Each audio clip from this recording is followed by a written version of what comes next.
Listen guys, when allegations come out, you can't just be throwing out names and saying who's who when there was never a name stated in the first place. You have to wait for the facts to come out. You have to, I did it. It's not my fault though. Okay. Are you gonna show proof why it's not your fault? No, why would I do that? Are you fucking stupid? Yo guys, welcome back to a brand new video. So in the past couple days, this has kind of blown up, but a YouTuber that goes by the name of Shovel, and to generalize her content, she makes Minecraft videos, came out with a story talking about another YouTuber who she used to date, and his name is Wilbur Suit. Now, I would say that this story mainly blew up because these are two huge internet personalities. Wilbur and Shovel are both very big YouTubers and content creators in general, but I think Wilbur's response to these allegations, which he proved are significantly more than just allegations, made this significantly worse because of how he responded to it. Now, as everybody knows on the internet, when you are being accused of something, always release a Word document on Twitter instead of actually talking about it. Now, his reply is basically an admission of guilt. It's at the same time, it's like your cliche YouTuber apology where you don't actually take accountability for anything. You're just constantly trying to paint yourself as a better person while kind of saying like, yeah, I did do these things, but... Now, I'll kind of delve into his reply in a moment, but if you haven't seen both sides, this reply and Shovel's story talking about this are two completely different vibes. And I feel like I need to mention, watching this clip of Shovel talking about her relationship with Wilbur, it's extremely obvious that this is not a very easy topic to talk about. It's not very invigorating to talk about this. And I don't think it makes it any better that the person you're talking about decides to make a statement downplaying every single thing you said while also trying to make themselves look like a better person. I can see this being incredibly frustrating after holding something like this on your shoulders so long and then someone that decides to say that it's not as bad as you're making it out to be. Regardless of that, I'm going to show clips of Shovel's story talking about this whole situation, and then I'm going to show Wilbur's response to it, and it'll become incredibly obvious how he's trying to downplay this. He had this habit of biting, which is so weird to me now, but he said that he had had this habit since he was a kid, and even his mom said that that was true. He did mention something early that I should have taken as a red flag.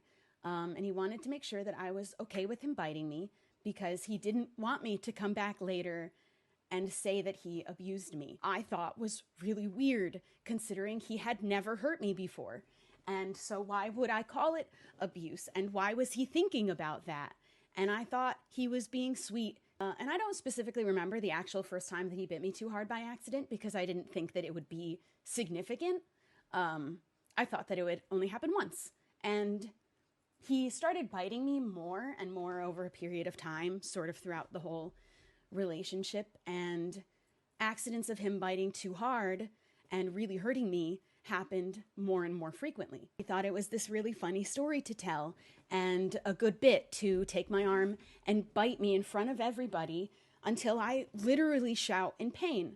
He said he would try at first, and then he started saying things like it was my pain tolerance that was too low, or I'm exaggerating how much it actually hurts. He's not even biting that hard. I'm being dramatic.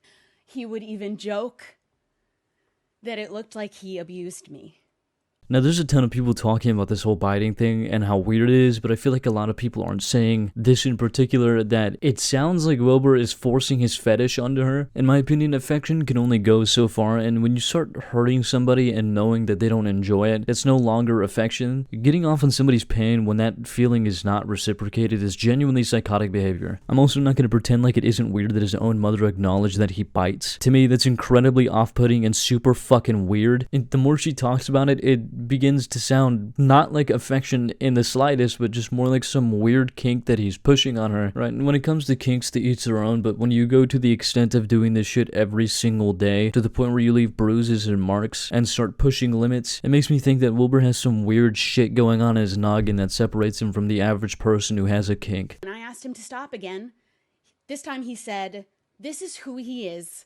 He isn't going to change. Those were his words. And you can only push shit so far before it gets just weird in general and just overwhelming. And claiming that biting is who you are as your personality kind of leaves you with this question like, for example, what the fuck is wrong with you? You're gonna have to accept that I hurt you and leave marks on you because that's who I am. And if you can't accept who I am, then you're a bad girlfriend. That's what this sounds like. And this isn't even remotely the end of it. She goes on to talk about how Wilbur would gaslight her and lie to her, would constantly contradict himself. And she would explain that he would used this countless times throughout the relationship, not only just in general, but for that weird biting shit he was doing. I became really good at remembering because he was constantly contradicting himself, and I would notice, but most of the time it wasn't worth picking a fight over. He had, now at this point, weaponized the safe word and was using it to ensure that I was hurt, and on a constant basis. Now all of a sudden he's telling me he's not sure he wants kids at all. In fact, he has never been attached to the idea of kids. And I told him that isn't what he said before. And he said he's allowed to change his mind. And I'm of the opinion that in a relationship, there are a few things that you are not actually allowed to change your mind without letting your partner know. There was this one time that he pinned me down and asked me to try my absolute hardest to get him off of me. And I couldn't do it, obviously. And he said something to make the point that he was so much stronger than me that I wouldn't be able to fight him back. Fight back against what? What do you mean? Like, no normal person says shit like this, ever. Like, this isn't the normal behavior. This isn't banter. This is just creepy. This shouldn't really even have to be said, but when you're in a relationship, you should not be telling your partner that they would never be able to take you in a fight. You're supposed to make it very clear that you're there for them. You're supposed to be there for each other. I want to emphasize this so much. This is genuine psychotic behavior. You should not be making your significant other feel like they cannot be safe around you. He lived in filth like I have never seen. And I've seen filth. This was the worst. He would spill things on the floor and never, literally never, clean them up. He got an ant infestation once and wasn't going to do anything about it because he said, bugs are normal in British houses. So I had to buy ant killer. When I met him, he was washing his clothes without detergent. Just it wasn't using that at all. And I don't know for how long before I met him.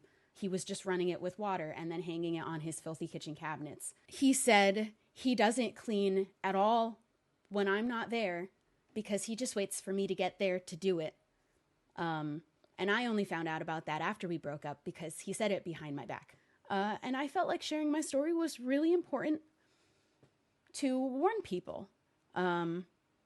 I want people to see the signs that I refused to. So that's about the end of her video, leaving this massive laundry list of weird, fucked up problems this guy has. So now we know that Wilbur is an abusive slob who refuses to control his emotions and emotionally manipulates people, while also using that manipulation to force his wants on the people who do not reciprocate that feeling. So in other words, to put it short, Wilbur is a massive piece of shit. So anyways, following this entire video of her talking about her relationship with Wilbur, he quickly replies on Twitter with a 2-page Word document that kind of looks like it was written for an English professor where you just have to keep monologuing until you finally hit that limit. Anyways, he starts off with saying, "In the past week, a series of allegations have been made over my conduct from an ex-girlfriend. I want to emphasize that, although I feel it fair to offer my perspective, this person's feelings are completely valid. I have taken my time sharing this statement as I wanted to process and respond respectfully and with the hope to gain a deeper understanding for the situation." So just to clarify with his first paragraph, he's not taking time to make a response. He took time to make this response. This is his response. So we're already off to a wildly shitty start. He continues and says, "During our relationship's final months, I regrettably became slobbish, disrespectful, and selfish. These actions caused a lot of pain to my ex-girlfriend, and I've since sought therapy to address these behaviors, making significant lifestyle changes to rectify my past actions. I have come to realize how much my past behavior hurt this person, but I truly, compassionately believe I have made great strides from the person I once was, and I hope I can continue to grow and improve on this trajectory." So there is already no detail in this apology at all. To boil it down, it's, you guys, I did some bad stuff, but I'm going to therapy. I got a dog. I'm growing a plant in my house now. I stopped wiping my ass on my bathroom carpet. I think I'm genuinely becoming a better person. So let's forget about her.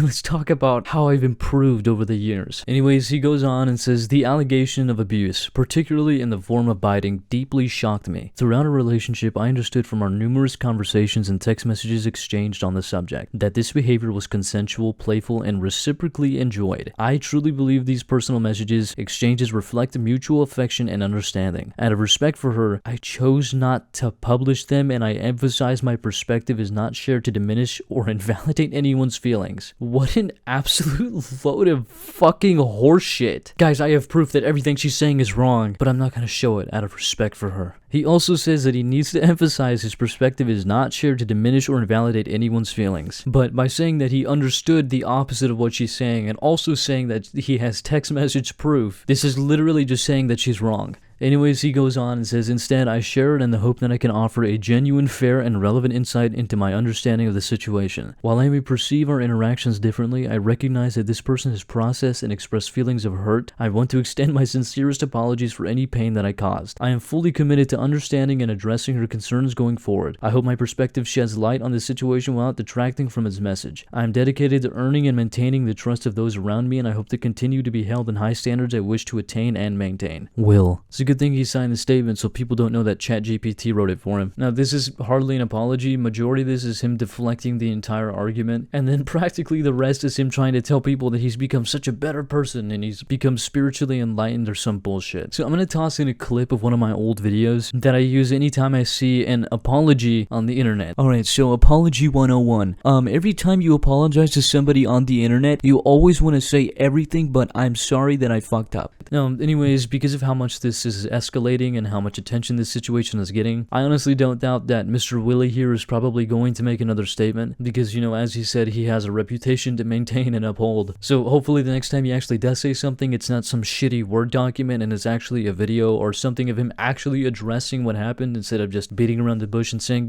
this thing kind of happened, but it also didn't. Anyways, that's all I got. If you guys enjoyed, thank you for watching and come back for the next.